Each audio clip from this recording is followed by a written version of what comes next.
Seorang kakek berinisial KM 58 tahun, warga Kecamatan Muara Kuang, Kabupaten Ogan Ilir, ditangkap polisi karena telah mencabuli anak di bawah umur di Pondok Kebun Jeruk.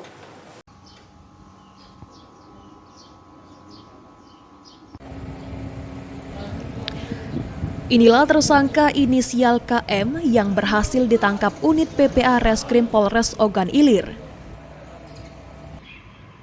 Kasat Reskrim Polres Ogan Ilir, AKP Muklis membenarkan penangkapan tersangka KM 58 tahun, warga Kecamatan Muara Kuang.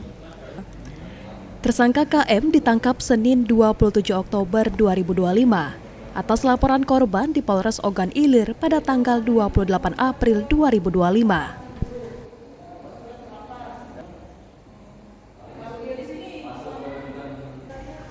Pencabulan terjadi ketika tersangka KM mengajak dua orang korban yang masih di bawah umur untuk menonton hiburan rakyat.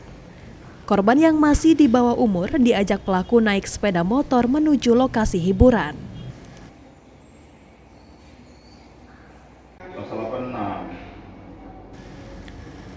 Saat perjalanan pulang dari lokasi hiburan, pelaku kemudian mengajak korban menuju sebuah pondok di Kebun Jeruk dengan berbagai alasan. Di Kebun Jeruk tersebutlah tersangka KM melakukan perbuatan cabulnya. Tersangka KM akan dijerat dengan pasal 82 KUHP tentang perlindungan anak dengan ancaman hukuman minimal 5 tahun dan maksimal 15 tahun penjara.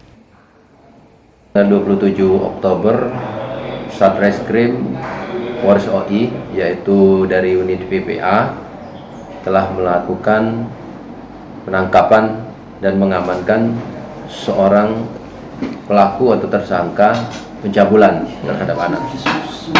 Itu yang terjadi dilaporkan itu 25 April 2025, di mana korbannya diajak ke sebuah pondok dan dilakukan pencabulan oleh pelaku KM ya, di pelaku KM. Saat ini pelaku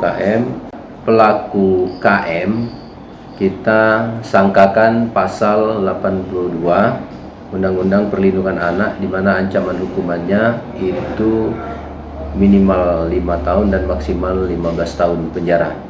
Ahmad Romawi, PAL TV.